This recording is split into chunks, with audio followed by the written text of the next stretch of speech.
Hello बच्चों, कैसे हो आप। आज हम कक्षा 3 गणित की वर्कशीट हल करेंगे जिसका उप विषय है लेन देन का खेल। तो वर्कशीट हल करते हैं।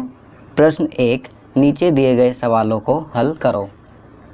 पहला सवाल घटा का है, 25 में से 4 घटाएंगे तो उत्तर आएगा 21। दूसरा जमा का सवाल है, 47 में 26 जमा करने पर उत्तर आएगा 73। तीसरा 65 घटा 37 तो उत्तर आएगा 28। चौथा 473 घटा 126 तो यहाँ पर हम लिखेंगे 347।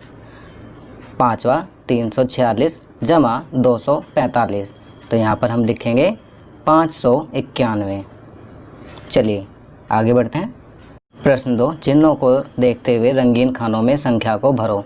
436 जमा डैश बराबर 656। 436 में क्या जमा करें कि 656 आ जाए। तो इसको करने का बड़ा ही आसान तरीका है।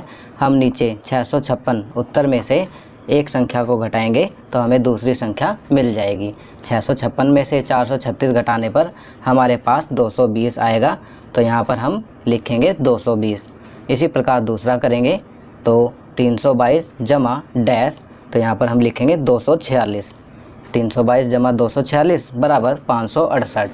तीसरा करते हैं 658 में से क्या घटाएं कि 320 आए। तो यहाँ बॉक्स में हम लिखेंगे 338। अब ये 338 हमें कैसे मिला, इसके लिए हम बड़ी संख्या में से छोटी संख्या जो अवेलेबल है, जो अभी यहाँ पर है दिखाई दे रही है, उसे घटाएंगे। 658 में से 320 घटाएंगे तो हमें 338 मिलेगा, जो हम इस खाली स्थान में लिखेंगे। अगला 744 में से क्या घटाएं कि 421 आए। तो इसके लिए फिर वही करेंगे। 744 में से 421 घटाएंगे तो हमारा उत्तर मिलेगा 323। तो यहाँ पर हम लिखेंगे 323। चलिए अगला प्रश्न करते हैं। प्रश्न 3, चिन्हों को देखते हुए रंगीन खानों में छूटी हुई संख्या को भरो। क में 2 संख्याएं छूटी हुई हैं। पहली संख्या होगी 5 और दूसरी 3। 5 लिखने के बाद यह 25 हो जाएगा। 57 में से 25 घटाएंगे तो हमारा उत्तर आएगा 32।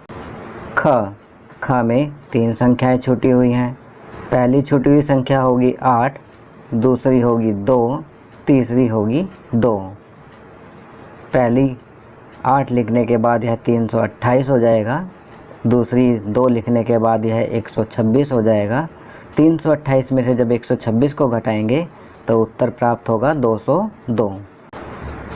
ग में 3 संख्याएं छूटी हुई हैं। पहली छूटी हुई संख्या है ग में 3 संख्याएं छूटी हुई हैं। पहली संख्या लिखेंगे 5। 5 लिखने के बाद यह 545 हो जाएगा और जब इसमें से 317 घटाएंगे तो उत्तर प्राप्त होगा 228, अर्थात हमें अगली दोनों संख्याएं प्राप्त हो जाएंगी। घ में 2 संख्याएं छूटी हुई हैं। पहली संख्या होगी 8। 8 आने के बाद यह 85 हो जाएगा और 85 होने के बाद जब हम 60 घटाएंगे 85 में से तो हमें प्राप्त होगा 25, अर्थात दूसरी संख्या होगी 5। चलिए अगला प्रश्न करते हैं। प्रश्न 4, दुकानदार के पास 239 खिलौने हैं। उसने 121 खिलौने बेच दिए, उसके पास कितने खिलौने शेष बचे। तो यहाँ पर हम लिखेंगे कुल खिलौने 239 बेच दिए बराबर 121। तो यहाँ पर हम लिखेंगे 239 घटा 121 बराबर 118। 239 में से 121 घटा देंगे तो शेष बचेंगे 118। चलिए अगला प्रश्न करते हैं। प्रश्न 5, राहुल के पास 860 रुपये हैं।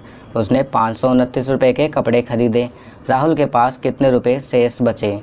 तो यहाँ पर हम लिखेंगे 860 घटा 529 बराबर आएगा 331 रुपये। 860 में से 529 रुपये घटाने पर 331 रुपये प्राप्त होगा। तो राहुल के पास शेष रुपये बचे 331। चलिए अगला प्रश्न करते हैं। प्रश्न 6, फ़ातिमा को अपने गांव तक जाने के लिए 239 किलोमीटर रेल से एवं 145 किलोमीटर बस से जाना पड़ता है। फ़ातिमा का गांव कितनी दूर है?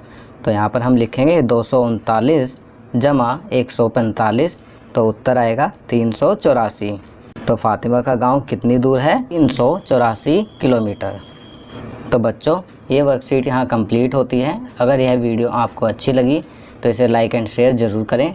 अन्य विषयों पर बने हमारे लेटेस्ट वीडियोस को देखने के लिए चैनल को सब्सक्राइब करना ना भूलें और देखते रहिए हमारा channel knowledge kingdom. Thank you.